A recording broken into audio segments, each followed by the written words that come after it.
Assalamualaikum warahmatullahi wabarakatuh. Salam sejahtera untuk kita semua. Saya Dr. Meti Ardiana, spesialis jantung pembuluh darah konsultan dari Divisi Prevensi dan Rehabilitasi Kardiovaskular Rumah Sakit Dr. Sutomo, Surabaya. Saat ini saya akan menjelaskan tentang RBBP atau hambatan pada cabang berkas kanan dari serambi jantung, dan apa saja pengaruhnya pada uji latih beban jantung. RBBP atau hambatan pada cabang berkas kanan dari serambi jantung cukup sering ditemui dalam praktek sehari-hari. Prevalensinya sendiri beragam dari 1% pada populasi umur 50 tahun, bertambah seiring usia, hingga 17% pada populasi umur 80 tahun. Karena cukup sering ditemui, maka kita perlu mengetahui bagaimana interpretasi hasil uji latih beban jantung pada pasien-pasien yang sebelumnya sudah memiliki RBBP. Lalu, bagaimana mekanisme elektrofisiologi dari RBBP? Seperti yang kita ketahui pada rekaman EKG, terdapat 4 bentuk gelombang dasar, yaitu gelombang P, kompleks QRS, gelombang T, dan gelombang U. Pasien dengan RBBP mengalami perubahan pada gelombang QRS. Bagian awal kompleks QRS yang berasal dari ventrikel kiri teraktivasi secara normal. Di pihak lain, ventrikel kanan mengalami penundaan aktivasi saat muka gelombang depolarisasi melintasi septum dari ventrikel kiri sehingga terbentuk gelombang R sekunder pada sadapan anterior dan gelombang S lebar pada sadapan lateral. Hal inilah yang menimbulkan bentuk gelombang QRS yang khas pada RBBP. Kondisi yang dapat menyebabkan terjadinya RBBP meliputi hal berikut: hipertrofi ventrikel kanan ataupun cor pulmonale, emboli paru, penyakit jantung iskemik, penyakit jantung reumatik, miokarditis atau peradangan otot jantung, semua jenis kardiomiopati.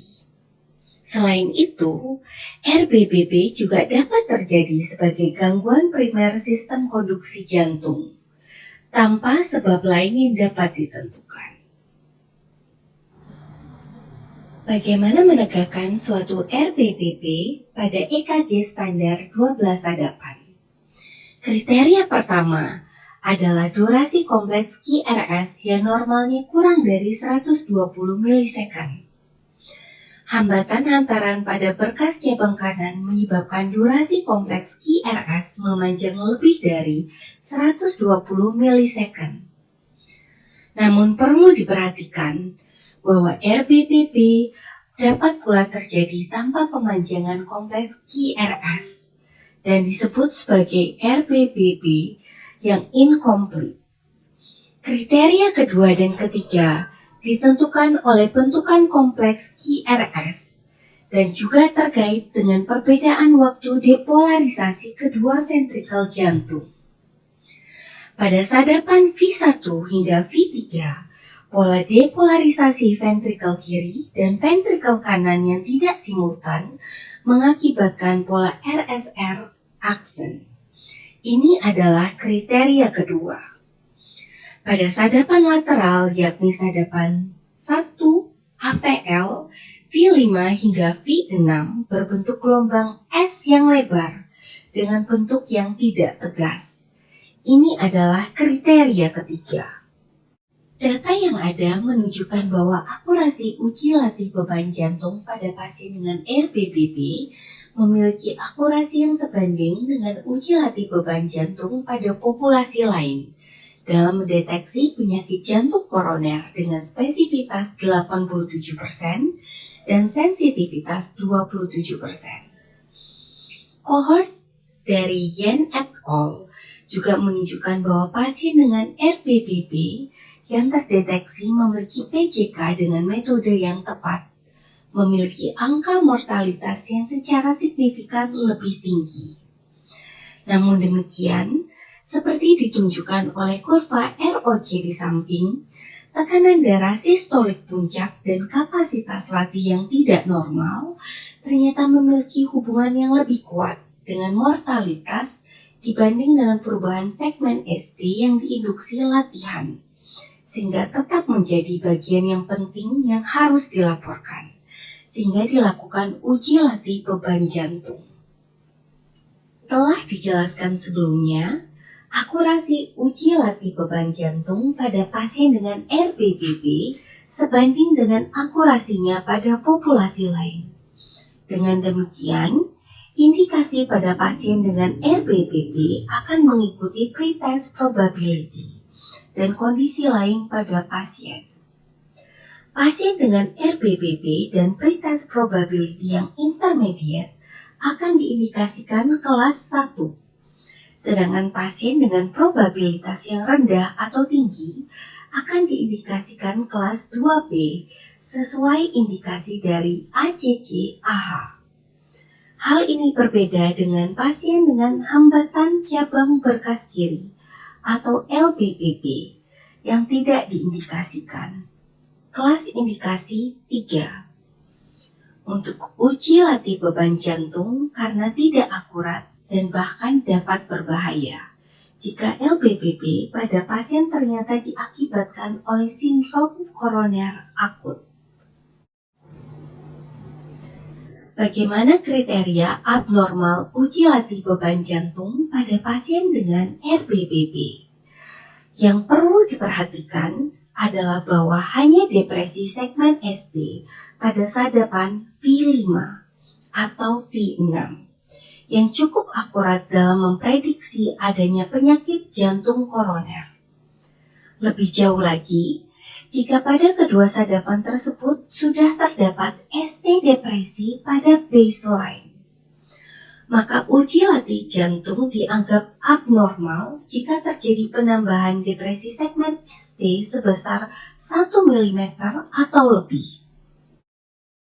Dengan demikian, depresi segmen ST pada sadapan anterior V1 hingga V4 tidak dianggap abnormal karena tingginya angka positif palsu lebih dari 66%. Depresi segmen ST yang upsloping juga tidak dianggap abnormal seperti interpretasi uji latih beban jantung pada umumnya. Berikut adalah salah satu contoh hasil uji latih beban jantung yang bisa kita pelajari bersama. Pada kondisi baseline, dapat terlihat bahwa terdapat pola RSR aksen pada sadapan V1 dan V2 dengan gelombang S yang lebar pada sadapan V4 dan V5.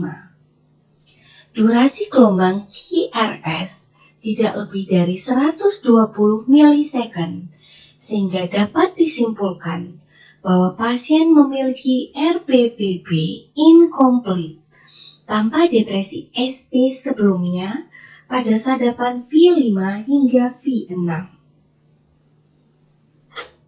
Pada saat dilakukan uji latih beban jantung, didapatkan ST depresi sedalam 1,5 mm pada sadapan V5 hingga V6. Dengan demikian, pasien dapat disimpulkan memiliki uji latih beban jantung yang abnormal, mengesankan suatu penyakit jantung koroner.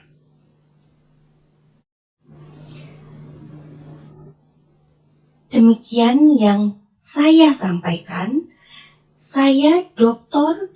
Meti Ardiana, spesialis jantung pembuluh darah konsultan, menyampaikan terima kasih telah menonton video ini. Semoga video yang saya berikan dapat berguna. Wassalamualaikum warahmatullahi wabarakatuh.